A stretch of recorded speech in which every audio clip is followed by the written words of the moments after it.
Saudara-saudari yang terkasih, apa yang dialami oleh Yesus dalam Injil itu sebetulnya tidak jarang juga kita alami. Mengapa kita ini kok mau-maunya melayani orang yang lemah? Kalau melayani orang yang kuat, wajar kita akan mendapat keuntungan. Mengapa kok kita mau melayani orang yang lemah? Nah,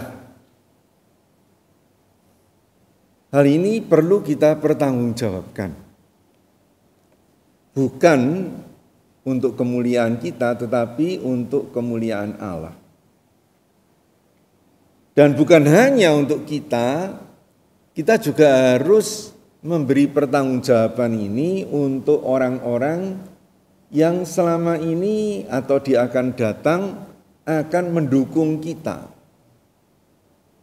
Alma yang jelas ya, para perkasih, ya, CM, mungkin bukan hanya CM ya, tapi semua SSP itu untuk juga para awam.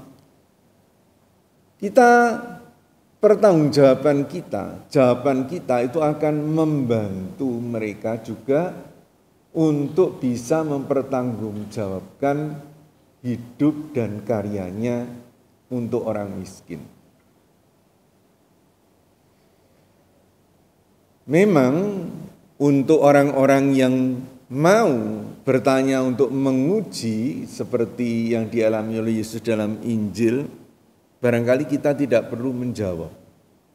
Tapi ada banyak orang yang mempertanyakan ini dengan sungguh-sungguh kepada kita dengan harapan bahwa mereka juga mempunyai motivasi sumber yang kuat untuk menghayati hidupnya, entah sendiri langsung ataupun untuk mendukung kita.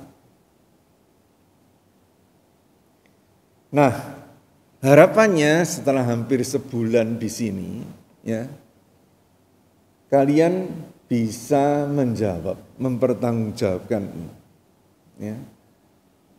Kalau sampai keluar dari sini ditanya, suster, bruder, kenapa bruder atau suster? Ya, enggak tahulah. Pokoknya saya merasa ingin ya melayani itu. Nah, jawaban enggak tahulah itu membuat hidup Anda 25 hari di sini itu sia-sia. Ya. Nah, kira-kira apa ya jawabannya? Apa jawaban atau pertanggungjawaban kita mengapa kita ini dalam hidup mau melayani dan melayani mereka yang lemah justru. Yang ya katakanlah tidak memberi kita keuntungan. Sebetulnya intinya itu cuma satu. Ya. Yaitu kita ini tidak bekerja melayani orang miskin, tapi itu adalah misi saya. Perutusan saya dari Tuhan. Dan saya meyakini ketika saya melayani mereka, itu sebetulnya bukan saya, tetapi Tuhan yang mau melayani lewat saya. Tuhan yang sudah menganugerahkan kepada saya tubuh ini, ya, dikatakan tadi, tubuh yang sehat. Seperti dikatakan dalam surat Ibrani, ya, kurban dan persembahan, ya, tidak kau kehendaki. Maka aku berkata, tapi engkau memberikan kepadaku tubuh. Ya. Ya, ini yang dimaksud dalam surat Ibrani, Tuhan Yesus dan kita yang mau mengikuti. Maka kini aku datang untuk melakukan kehendak. Jadi pendek kata, kita menjalani hidup ini, karya ini, pelayanan ini, itu karena mau ambil bagian dalam karya Tuhan. Itulah misi saya yang diselamatkan, dikasihi oleh Tuhan. Tuhan menyelamatkan dan mengasihi saya bukan untuk menganggur, dan itu akan membuat hidup kita kosong, tapi untuk bekerja. Bekerja bersama dengan Tuhan itu. Bapakku bekerja sampai sekarang, kata Yesus, maka aku pun bekerja juga. Bagi kita, pekerjaan itu bukan sama artinya dengan pekerjaan manusiawi. Kalau begitu, maka saya bisa mengharapkan upah. Upah itu bisa dalam bentuk uang, upah itu juga dalam bentuk ketenaran. Ya. Ketenaran, kepopuleran, dan sebagainya. Tapi ya kita tahu kalau begitu, itu tidak lagi kita lakukan sebagai misi, tetapi kembali kepada ego kita. Kesadaran akan misi ini, kesadaran bahwa Allah mengasihi kita, dan karena itu Ia mau melibatkan kita di dalam karyanya, itulah yang kita tanggapi dengan kaul-kaul kita. Kalau begitu, maka kaul itu bukan suatu beban. Kaul itu juga anugerah Allah yang lain untuk supaya saya setia ambil bagian dalam karya keselamatan. Maka kaul itu saya terima dengan penuh sukacita, saya ungkapkan, saya ucapkan dengan penuh sukacita. Saudara-saudariku yang terkasih, hal ini kiranya penting kita camkan di akhir kebersamaan kita. Ya, kebersamaan kita di sini, saya lebih mau menekankan kebersamaan, karena kalau kursus itu sepertinya instruksi, ya. Tapi ini kebersamaan.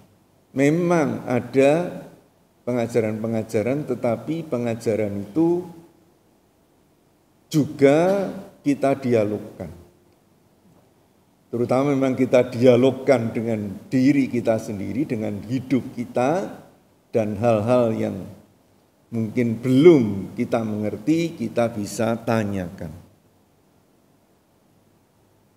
Semua yang diberikan di sini itu penjabaran dari anugerah Allah ini, dari misi Allah. Misalnya juga karena saya sadar ini misi Allah, saya mau ambil bagian di dalamnya, maka saya mau bahwa yang saya lakukan ini efektif, ya, sungguh-sungguh. Dan itulah sebabnya saya belajar analisa sosial. Itu bukan untuk membuat hidup tambah ruwet, ya, tapi membuat pelayanan kita ini sungguh efektif. Ya. Itulah sebabnya kita belajar perubahan sistemik atau systemic change, ya, yang sebetulnya itu merupakan pembelajaran kita atas sistem-sistem yang mempengaruhi kehidupan manusia. Sehingga kalau saya bekerja bersama dengan sistem itu, maka efektivitas dari karya saya itu juga akan terjadi. Saudara-saudariku yang terkasih, kiranya kerangka dasar ini, ya, itu perlu kita hayati dalam hidup dan karya kita untuk selanjutnya. Kerangka dasar yang sangat sederhana, yaitu merenungkan, menyadari setiap kali bahwa apa yang saya alami dalam hidup ini, orang-orang yang saya jumpai dalam hidup ini, semuanya digunakan Allah untuk keselamatan saya, untuk kebaikan saya. Dan karena itu, maka saya juga mau ambil bagian dalam karya Allah itu. Kalau begitu, saudara-saudariku, kita bukan hanya mempunyai motivasi yang kuat dalam diri kita juga dapat memotivasi orang lain.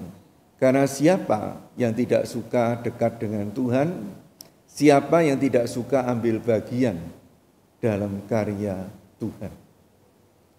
Dan hidup kita memberi kesaksian tentang ini. Saya melakukan ini karena saya sendiri sudah diselamatkan dan saya mau ambil bagian dalam karya keselamatan itu. Ini berlaku bukan hanya bagi kita yang mengambil jalan khusus ini, tetapi juga bagi umat pada umumnya. Kita diharapkan oleh Tuhan untuk menyebarkan cara hidup seperti ini. Bagi siapa saja, cara melihat hidup seperti ini. Supaya semakin banyak orang itu mau bekerja sama, mau ambil bagian dalam karya Tuhan untuk kesejahteraan, kesatuan dan perdamaian umat manusia. Tentu saja itu sekaligus juga perlu kita hayati bukan hanya di luar tatkala kita berkarya, tapi dalam hidup kita sehari-hari bersama sesama suster, sesama bruder, frater di dalam komunitas kita. Aneh dan lucu kalau di luar kita semangat untuk melayani, tapi dalam komunitas kita tidak saling berkomunikasi.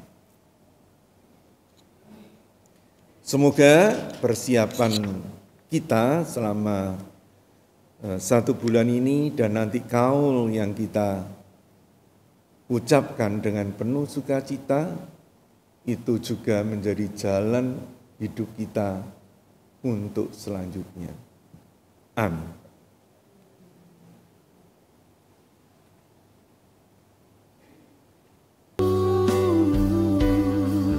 Untuk mengasihimu Bapa dan juga